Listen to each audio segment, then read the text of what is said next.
We are live. Yay! Hey, everybody. It is Elise and Louise, and we are here to talk about LinkedIn. And I am so glad that you're here with us today. And I'm so glad that Louise is here with us today. So in just a second, I will introduce her, but I have to do my introductory thing so that everybody knows what's going on. So I'm Elise Tager. I'm a business coach for ambitious female entrepreneurs and creator of the Solo to CEO program. You know that by now. I do a Facebook Live every single Wednesday at noon Pacific time, whether you show up or not, whether you want to hear me or not. I'm delighted to show up every week when we do either an interview like this or some training also like this, or I do some coaching, or I give you a point of view of my own, anything to add value to your ability to grow from a solopreneur to become a bigger leader and a stronger entrepreneur in your own business. So that's why I'm here every single week. We are on StreamYard as we are every week now, or most weeks now. And so I'm streaming to my business page. I'm streaming to the Solopreneur to Entrepreneur group and also the Solo to CEO group. So we're, multi-channel. We're very sophisticated here. So, but the downside of doing it from StreamYard, hey, Teresa, thanks for joining us. I'm so glad you're here. The downside of doing it from StreamYard is unless you click that little button that says you allow StreamYard, I just see you as a Facebook user. And I hate that. Yvonne, hi, you're getting the drill, everybody. So thanks for joining. So unless you click that little thing that says, StreamYard recognized me, you will show up as Facebook user. If that's the case, put your name in the comments so Louise and I know who is here and we can talk to you directly. Before I introduce Louise, one of the things that she has asked me to ask you guys is ask questions. Right? So she is here to answer questions. She has a presentation she wants to do, but I'm sure she'd much rather be responding to your questions than just yapping at you. So, not yapping, you're not yapping, but talking at you. So don't be shy. When you're in my community, you're not shy. You're in there to contribute and make a comment, and we'd love to hear from you. So Hallie, I think you're here. Kenyatta is here. Hi, Kenyatta. Thanks for joining. So you guys, let me introduce Louise, who is from Northern Ireland. And as soon as she starts talking, you will hear her fabulous brogue. So Louise Brogan is a podcaster, a speaker, and a LinkedIn consultant, and a LinkedIn goddess. This is how I have known Louise forever. Louise works with organizations and individuals who want to raise their profile and win business on LinkedIn. She's recognized as one of the UK's top 100 small businesses in 2017 and one of 10 local UK business heroes in 2019. Where's the goddess thing? Louise also writes for Social Media Examiner. That's fantastic. And will be speaking on a panel at Podcast Movement in 2020. Isn't that next week? Yes. So you're flying all the way over here for Podcast Movement. It's wow. Cool. What? It's virtual.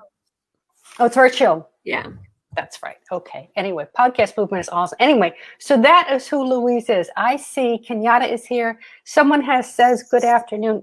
Everyone, I have no idea who that is because it's Facebook user. So again, if you're making comments, please drop your name in the comment section so we know who's here. So the reason I asked Louise to come, aside from the fact that I adore her and she knows so much about LinkedIn, is that I think, and I could be absolutely wrong, but I think that most entrepreneurs, most solopreneurs, most small businesses ignore LinkedIn because they think it's for the big guys. And I know I have done that. It's like my priority number 4 as far as social media posting when I think of my strategy. And I think I'm missing the boat. So I want Louise to tell us and you and me why it's the social media platform that we should not be ignoring. So tell us, Louise, what are you going to tell us? I was scribbling notes there. Okay, so Elise, thank you so much for inviting me on to talk to your audience. This is really lovely. It's really nice. So it's 8 p.m. here in the UK. I'm drinking peppermint tea. I always like to very nice to people. So LinkedIn, really the number one reason that solopreneurs should be using LinkedIn is really because when people go to LinkedIn, they are there thinking about business. So when we go to Instagram, we're there to kind of get our inspiration, check out a few inspirational quotes, see what our favorite celebrities or business leaders maybe as well are up to. When we go to Facebook, we're there to connect with our friends and family. We're checking out what our relations in New Zealand are doing. What is Jennifer down the street? Like, oh, look at the new bicycle she's got for her kids, for their birthday. We're not thinking about business. Yeah, not as much. We go into groups on Facebook, of course, and we do connect with our business friends there. But when you go to LinkedIn, people are only there because they want to grow their business. They want to share their thought leadership, their expertise. They want to connect with business owners, service providers, product providers as well. It's not just services and products. But they're there in a business frame of mind. Yeah. So you're winning from the very start because they're not distracted by all of these other things that they use social media for. No Kardashians on LinkedIn. No. Not that I've seen. Although Barack Obama is on there, but he doesn't post very often. Let me say hello to a couple new people who've joined us. Amy, thank you for joining us. Adina, so nice to see you. Haven't seen you for a while. Jennifer, I'm so glad you're here. Julie Hall Buckley from South Carolina, thank you for joining. As always, you guys, when you post a comment, either click the StreamYard thing that allows you permission to comment or put your name in your comments so we know who's there. I know that Louise can't see the comments, but I will read any of them. You see them? Yes. Oh, good. Okay. Yes. So you guys, the other thing I want to say is please ask questions of Louise. She's here to be a resource for you. Don't be shy. So carry on. Sorry to interrupt. Louise, go ahead. That's absolutely fine. So it's really interesting that you would see LinkedIn as being down the priority for maybe for your social media accounts. And I think that you're definitely not alone. So there's 710 million people have accounts on LinkedIn, which is up from 640 million, I think, at Easter. So it's the traffic and the volume of people going to LinkedIn is just going like this at the minute. Like it really is. Wow. We're all in quarantine looking for ways to communicate, so. Exactly. People aren't going to their coffee shop anymore. And there are people who are in offices they're not in offices. Yeah. They're connecting with their teams and their colleagues and their peers on LinkedIn. And as well as the volume of people with LinkedIn accounts going up, the volume of traffic to LinkedIn has gone up by 25% this year. Wow. Yeah. Wow. Who knew? That's fantastic. And LinkedIn have recognized this hugely, and they have pulled their socks up and they have put on a lot of new features that are just perfect for us. Perfect. Good. So the thing, how you use LinkedIn as well, this is the other thing that a lot of people watching are going to really like this idea, is that you only need to post on LinkedIn once or twice a week to make a real impact. As opposed to if you're trying to build an audience on Instagram, you kind of need to be on there every single day, for example. And Facebook, you post in 3 to 5 times a week, but LinkedIn once or twice a week is plenty. So that's brilliant. But the other thing is, if you took 100 people, so we're just working with percentages, 100 people, 90 people on LinkedIn never post anything at all and never comment on anybody's posts at all. They literally go there, they scroll, they lurk, they don't post anything, they never leave comments. 9% of people, so out of that group of 100 people, 9 people may comment on other people's posts or may click the little reaction button to say they like something or they love something, and that's it. And 1% of LinkedIn users are actually writing and sharing content on the platform, whether it's video content, writing posts about I've put a post up today about my podcast episode. So only 1% of people are sharing content on LinkedIn. So if you want to become known as an expert in the field that you work in, it's really not that difficult. A wide open field. It's wide open. That's fantastic. Gosh. Yeah. So Good. That's one of my favorite things about it. Excellent. Good. So, Louise, you might get to this, but one of the things that I'm always confused about with LinkedIn is whether I should do a post, whether I should share a video, whether I should post an article, what kind of content, if I'm stepping on your presentation, sorry, but that was it's okay, because I couldn't pull my presentation up anyway, so it's absolutely fine. So there's the different kinds of content are, so a text post, sharing an article or blog post that somebody else has written, writing your own article, uploading a video, sharing a video, very different things. So uploading your own video versus sharing somebody else's video, completely different. There's live video on LinkedIn, which you need to apply for in order to get access to. Oh, okay. But interestingly, out of all of the different kinds of posts that you can put on LinkedIn, the ones that are the most successful are text only. Oh, I was about to say not text, but oh wow! And why? What is that? Just the algorithm likes them more? Why is that?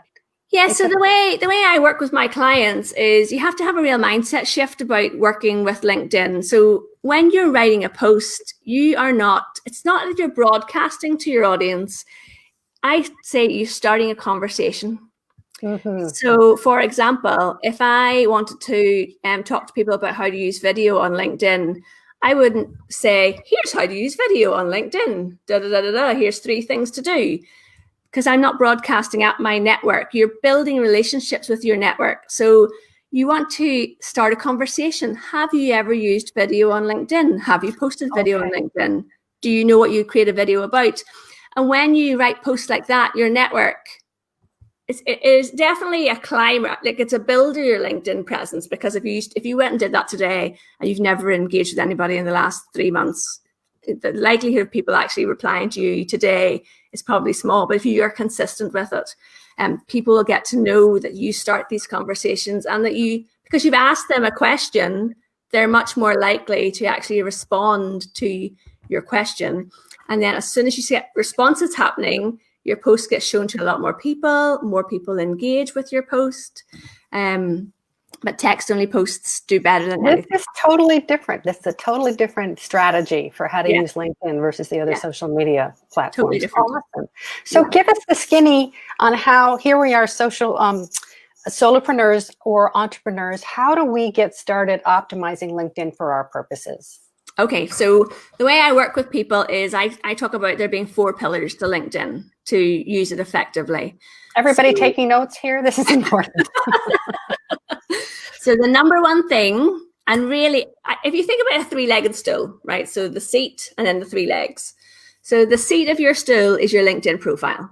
You have got to get your LinkedIn profile written properly and written as a solopreneur, not as a job seeker. It's very, very different how you write your profile. Mm-hmm. So you want to write a profile that really engages your audience. So if you went to LinkedIn, and I really would, I think I'm 20 or 18 people short of 5,000 followers. So come and get me on LinkedIn, get me over the 5,000 today. That'd be awesome. But if you go to my LinkedIn profile, you will see that I start my profile not about me, but about the person who's reading it. Mm. So if I typed in that I was looking for a copywriter, and I type copywriter into the search bar, and lots of people come up, and I click on the top 3 people who come up in the results, and the first 2 are just talking about themselves. Hi, my name's Sarah. I'm a copywriter. I've worked with 17 authors. Da da da da da da. And the second person says the same thing, and then the third person says, are you struggling to write good copy for your business? Do you need help with your email marketing copy? I'm suddenly going, yeah, I do. Yes, actually, you've got me. So I'm going to connect with you because you're talking to me and not talking about yourself. And that's the difference. Where if there's anyone watching this who is actually actively looking for work, don't do this. That's not what you do. You literally write, here's my skills and my experience, and this is why I want a job in.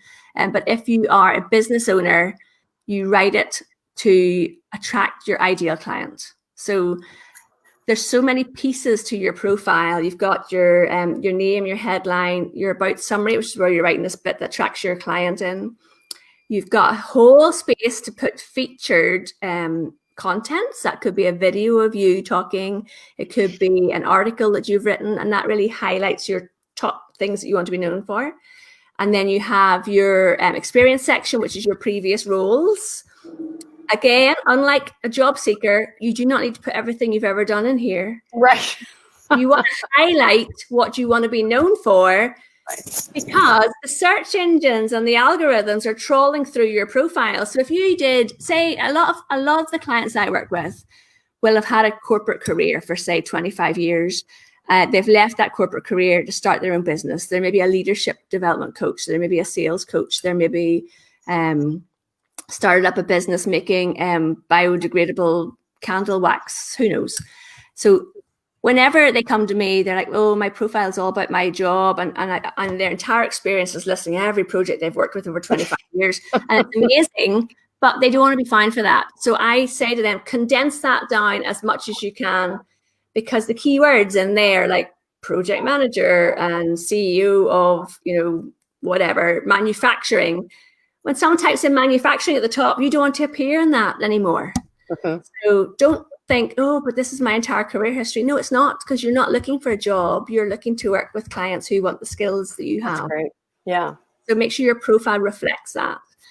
So let me just jump in 1 second. You guys who are listening, how many of you feel like you need to go rewrite your profile on LinkedIn right now? I do, because I want to go take a fresh look at it now that I've heard. I want to hear some comments or some thumbs ups or something here, so we know that you're out there. But how many people feel that they want to give their profile a new look, a different look, now that we've heard what Louise suggests we focus on? So go ahead. I'll read comments as they come in. Or you can see them, Sam.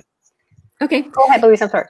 Okay, so then even continuing down, you then have a list of skills that you want to be known for. And again, lots of people will say they've got skills that are like Microsoft Excel and project management. And you're like, oh, is that what you do now in your business? No, it's what I did for years in my job as a project manager. So you've got to change all that stuff as well, adapt your skills. And then the recommendation section is next. And I love the recommendation section. And if you've worked with somebody after today, if you've recently hired someone to do a piece of work for you, so maybe someone's redesigned your website, maybe someone's helped you redraft all your emails, or maybe someone's helped you make your new video or launch your podcast, go and surprise them with a lovely little recommendation on LinkedIn. And make their day, spread a wee bit of joy around the world. Absolutely. Because the recommendation section, you can't copy and paste what someone's written in an email or testimonial to you and put it in there. It has to come from the person themselves. Yeah. So it's really, like, you can't get any more authentic. So like I did a workshop yesterday with a team of, I think there were 7 of them. And the project manager who hired me went and left me the most amazing recommendation. Now that will sell my services to the next company that wants to work with me far more than anything I could say to them on the phone. Yeah, that's fantastic. That's good. We have one comment here I wanted to read out. As someone who wants to do more touchy-feely work, I want to find a balance for LinkedIn. Could you tell me who that is, who your name is, Facebook user who says that? Tell us a little bit more. Do you mean you want to find a balance for how touchy-feely you want to appear on LinkedIn? Is that what you're saying? Just give me a little bit more comment. That's interesting. Yeah.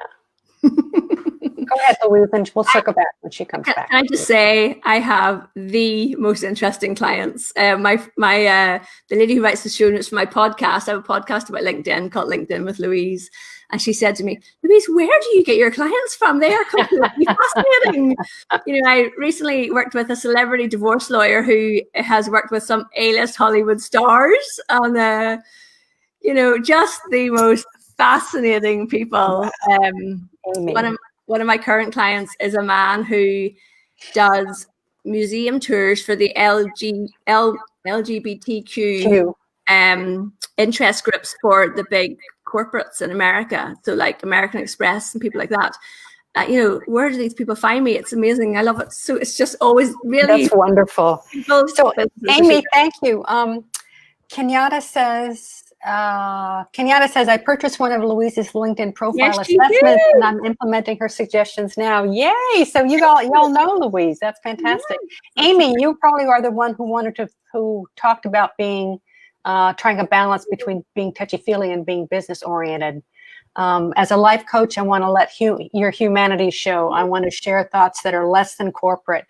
100%. Talk to that for a second about the need to feel like you have to present yourself as a corporate being. Just touch on that for a second. Oh, absolutely not. You do not. That vision of LinkedIn is gone. That's completely gone. Good. So when I talked about the pillars, so that we kind of went through the profile there. That's the core, right? Number one. So then the 3 pillars, and this brings it completely into what Amy's saying, is one of the first 3 pillars is your network. Who is your network on LinkedIn? Build a network, a genuine network of people you are interested in and who are interested in what you have to say. So there's 710 million users on LinkedIn. I would say at least a quarter of those people would be interested in letting humanity show. I mean, you just need to change up your network, remove the people from your network that you had to connect with because you worked for somebody who said you've got to connect with 100 people a week on LinkedIn. And, and you go to LinkedIn and you're like, oh, it's so boring. It's really stuffy. Just unfollow those people and start to find people who you find interesting, you want to connect with, and not only that you'll see their content and you'll want to engage with it, and they will want to engage with yours. It's all about building relationships. So if you're watching this and you're thinking, well, like Louise, I've got 1,000 people in my LinkedIn network and 700 of them are from my old corporate job, or I went to college with them all and I'm not in touch with them anymore. I don't always say, well, I don't tell people to remove connections unless someone's being annoying or offensive or something. But you can unfollow those people so that you're only seeing content in the news feed from the people you want to follow. Okay. And that the beauty of LinkedIn is that if somebody you worked with 20 years ago sees your content and it strikes a chord with them, because they're still following you, they could comment on your post. And in fact, this happened with one of my clients the other day. She commented on a post from a connection, and a mutual connection. So someone she wasn't connected to reached out to her and said, oh, I saw your name when you commented on Erica's post, and I couldn't help but notice your headline. This is why your headline on LinkedIn is so important. Your headline, I was really intrigued as to what you do. What did he do? He went and checked out her profile, read the about summary, where her and I literally just worked on this, read through her about summary, reached out and connected to her, and she's got a speaking gig with him in 2 weeks' time. Yeah, right. That's great. Yeah. So it's about, so the network, you've got your profile sorted, start building a network full of people you're interested in, kind of clean up your network and clean it up. I mean, that's another takeaway for me. I am connected with something like 2,500 people on LinkedIn. I've been on LinkedIn for 15 years, 12 years, something careers way back when. And I don't know 9/10 of those people, or I don't remember them. So the good thing about this, Elise, is that a lot of those people will never post on LinkedIn. Yeah. So I'm not saying sit and do it for 3 days in a row because you'd lose your mind. But next time you go to LinkedIn, if the top 3 posts are from people that you're not interested in, you don't want to follow them, just unfollow those people, and bit by bit your network will get cleaner and clearer and more interesting. Very good advice. Thank you. Okay, so then the next pillar is your content. And we talked about starting conversations and sharing content. So talk about what you want to have, share content that your network, who you've now cleaned up, you're connecting with people that you want to be connected to, that they're going to find interesting, and write content in a way that it is of service to your network. Mm-hmm. So an example of that for me would be, people follow me because they know I will teach them how to use LinkedIn. That's pretty much it, right? So yesterday I created a 4-minute video where I did a screen recording of, here's where you can put video in your LinkedIn profile. So you should do that. Go and watch that video and do that. And people love it because, there's loads of engagement on that. 4 people have shared that out to their network. Never mind people in my network commenting on it, because I'm giving my audience what they're following me for. They're following me for how to use LinkedIn, So what did I do? I made a short little video. Here's how to do this feature on LinkedIn. So if you are a life coach and you're working in humanities, touchy-feely. So if you want to talk about how to wind down from your working day by doing meditation, share that content on your network. You're going to attract people who are interested in that. You know, another client of mine, Zita, she writes rituals. So that, like, honestly, I have the most fascinating clients. She writes rituals for people, and it used to be rituals for weddings, but those aren't happening at the minute. And she is creating content on LinkedIn. She talked about writing a ritual for a pet funeral. If you what an interesting niche. You couldn't get anything less corporate, right? Yeah, that's wonderful. And she has loads of engagement on that because she's attracted the people to her who are interested and have the same vibe that she has. The same vibe. That's so good. I'm just, again, I'm way back in corporate life, you know, so I'm learning more about how you create your network and you create the culture and the tone of LinkedIn. Thank you for that. That's Absolutely. awesome. If you don't like what your LinkedIn network right now, then you change it. Clean it up. Yeah. Don't change it. Yeah. Awesome. And also, you know, if you find people who you see as thought leaders in your space and you're interested in what they are saying, when you're commenting on their posts, LinkedIn knows that you're interested in them and therefore will show you more of their posts the next time you go. That's great. Yeah. Okay. So we've got profile, content, network, and then the fourth pillar, which probably would surprise a lot of people, is actually LinkedIn messaging. And LinkedIn messaging. Now, oh my goodness, the features flying out of LinkedIn to improve messaging. It's amazing. Really? But the messaging is where you get the business. So for all of us, that you can share 2 posts a week on LinkedIn till kingdom come, and you might be getting engagement on it, but your client will not comment under your post and say, how do I work with you? Doesn't happen. Okay. They will send you a message and they'll say, Elise, I really loved that piece that you did last week about da-da-da-da-da. And I'd really like to know more about it. Can we hop on a call? You're not even having to say, would you like to have a call? They are coming to you and saying, I want to know more about that. How can I find out more about that? Now, some people will come directly to me and say, Louise, I want to know about your LinkedIn services. Other people will send me a connection request and they'll just say, hi, Louise, I heard you on such and such podcast and I'd like to connect with you. Do not then try and pitch them your services. Mm-hmm. Please, please, please. Okay. Get to know that person a little bit. That's sales 101A, isn't it? Really, is the first thing you want to do is engage and get everybody feeling all warm fuzzy before you get anywhere near a pitch of any kind. Yeah, I mean, the only time I have ever pitched anything in a LinkedIn message is if I have a free webinar coming up. Mm-hmm. And I literally will say, delighted to meet you, Elise. Thanks for connecting with me. If you're interested, I'm doing a free webinar next Wednesday and you're very welcome to join. That is literally as salesy as I get in the messaging box. Excellent. Good. But all of my business starts in that messaging inbox. So tell me a little bit about, this is called InMail, right? LinkedIn Mail. No, this is your plain ordinary messaging. So the key to this is, and this is where I disagree with some other LinkedIn trainers, because they just say, just connect with people and connect with them. Don't bother personalizing your invitation. When you connect with somebody and you personalize your invites, you add a message or add a note as you send the connection request. It opens up a one-to-one with that person. So, Elise, you said you have 2,500 people in your network. If you connected with 3 people tomorrow but didn't send a note, they literally disappear into your 2,500. Mm-hmm.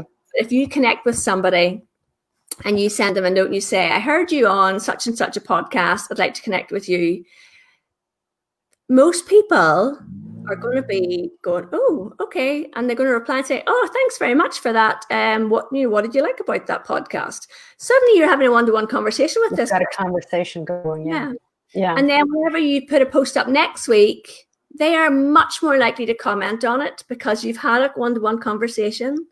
Also, LinkedIn is very clever in that if you have connected with 2 or 3 people this week and those 2 or 3 people post next week, it will prioritize their posts over everybody else in your network. So further engagement, it just kind of supports you in the engagement. Yes, it's like, oh, you're interested in Elise because you just connected with her. Well, then let's show you her posts and see if you actually are interested or not. Okay, cool.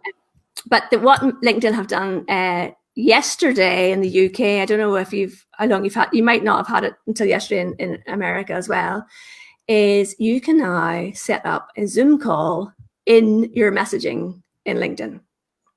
How? Tell us, Louise, how do you do that? So if I connect with, let's see, Yvonne Van Hoosen, okay? So if Yvonne sends me a connection request and says, hi, Louise, I saw you on Elise's show today.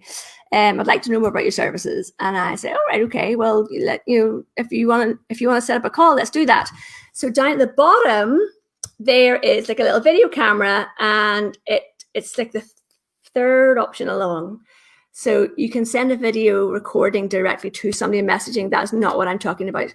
The video camera, it looks like an old traditional TV camera that the cameraman stands up with. Mm-hmm. If you click on that, it opens up a box and it says, would you like to connect?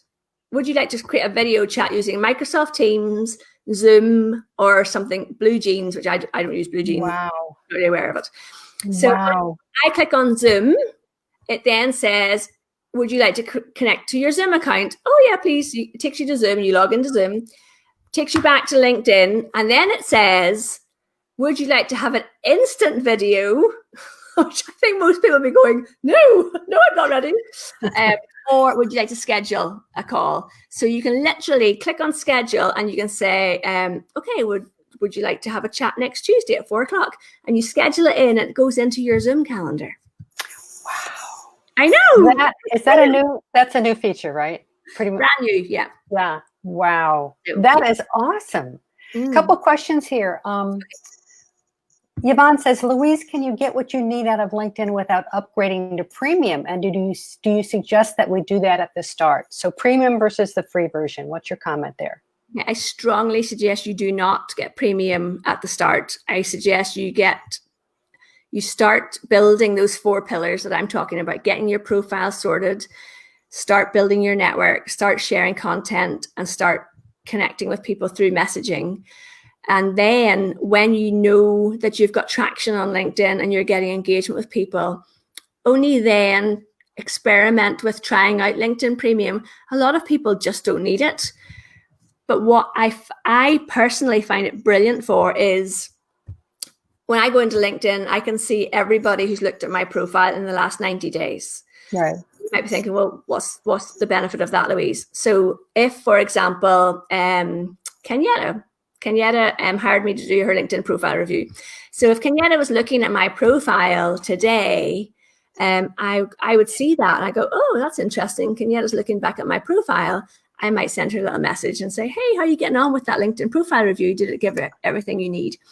Because you know those people are warm leads because they are looking at you, seeing what you're doing. So I find that really valuable. Also, you get access to all of LinkedIn Learning's thousands upon thousands of video trainings on everything from doing yoga at your desk to developing your thought leadership to understanding how to do Java programming to everything, literally everything. That's great. It's all in there. So for those 2 things, it's worth it, but I wouldn't do it until I had got to grips with how to actually use the free version. Hopefully that helps. Good advice. That's great. Someone else, Facebook user, whoever you are, says, I agree that LinkedIn is very effective. Can you help me understand how can LinkedIn be effective if you teach kids, elementary to high school, online? Ooh, interesting. Well, you wouldn't be connecting with the kids on there. But I would say, so if you are, is this person a teacher or a tutor? Building a network around you of people who work in your industry, or do you want to become known as a thought leader in your industry? Do you want to be the person that writes about teaching online on Forbes and Entrepreneur? If you do, then you need to start building up your profile as a thought leader. So I would be putting out content that showcases that on LinkedIn. connecting with other people who work in education, connecting with other people who teach online. I mean, it really depends what you're looking for. If you're looking for learning about here's how to communicate online effectively as a teacher, or I want to be known as the person to turn to for maths, we call it maths tutoring in the Northwest. It really depends what you're using it for, but I think it's just such a brilliant platform for showcasing your knowledge and expertise and letting people see that you're really good at what you do, but in a really professional platform. That's great. Louise, what about LinkedIn groups? Are they a thing or not a thing?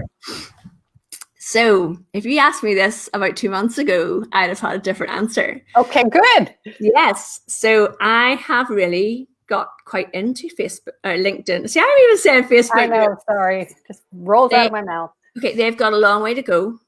Absolutely. But I am in some really brilliant LinkedIn groups for my business. Mm-hmm. I'm in 2 LinkedIn groups that are run by people who work at LinkedIn, which is awesome. I was talking to somebody yesterday who we were talking about how to run events on LinkedIn company pages and getting lead gen. It's a bit techy, but anyway, I'm talking directly to her because I'm in the same group as her. I'm also in a really great group of social CEOs. So people who are CEOs of nonprofits or socially minded companies. And the leader of that group is brilliant at starting conversations and saying, and he'll tag me and say, Louise, I think you'd be really interested in this piece here. Yesterday, there was a conversation about, so my podcast that came out today is about thought leadership. How do you establish yourself as a thought leader on LinkedIn? And I was telling him about that in a message, and he says, oh, put that in the group. Put that in the group. They would love to see that. And, and people are then commenting underneath it, but it's a very, the people in that group are specifically in there because they are all at the same level, all in a similar, not similar industry, but they're all in the same kind of company. Mm-hmm. And so they're learning from each other and connecting with each other. And I'm actually making some really great connections out of the people in that group. So there's definitely a place for them. There are also, I was working with a client this morning.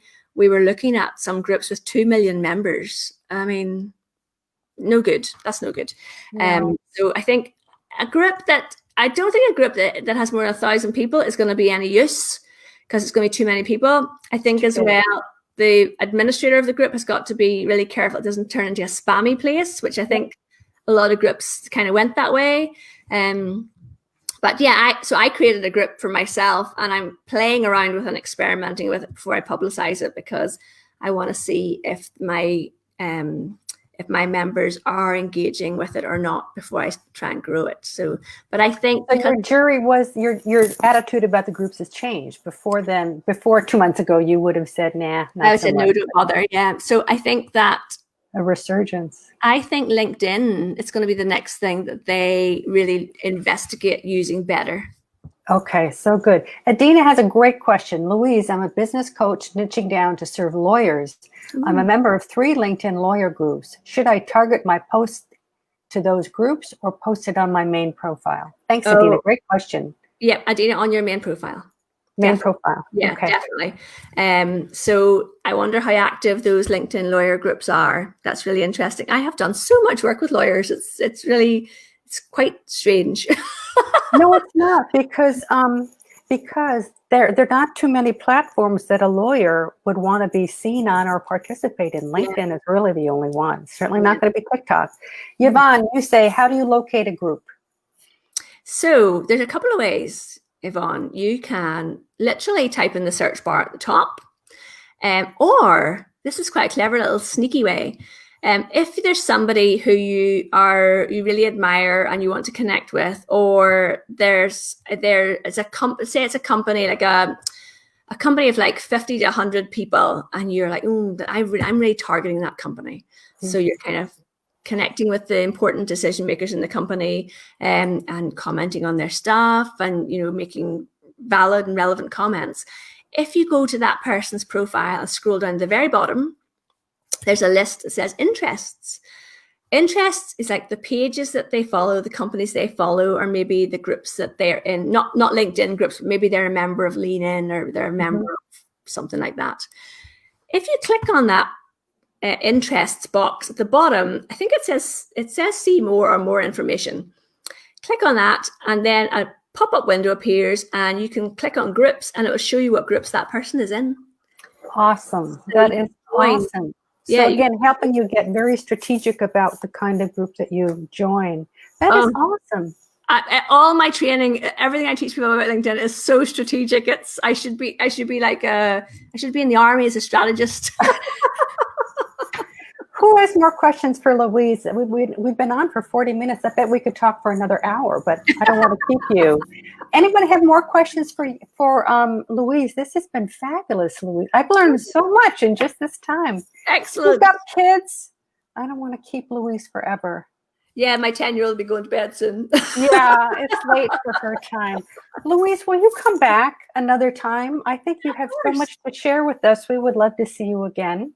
Yeah. You guys, as you're commenting, if you have any additional questions for her, please drop them in. If you're watching the replay, you guys, please also drop comments in. I circle back, Louise will circle back, so she can answer your questions in the next day or two. Yeah. Also, once I file this video, I'm gonna post all of Louise's connection links, so you can know where her website is, how to find her on LinkedIn, how to find her podcast. And then she has a spiffy 10-page document that helps with daily and weekly activities to do on LinkedIn. I'll put that link there also, so you can download that. Louise, this was fabulous. Thank you so much for coming. Thank you. And ladies, thank you. If you have any questions, again, drop them in the comments. We'll circle back later. Have a great rest of your day. Louise, you were fabulous. Thank you so much with your Irish brogue. I love it. So goodbye, everybody. Have a great rest of your day. Bye. Louise, thanks so much. Thank you. Broadcast. Yes.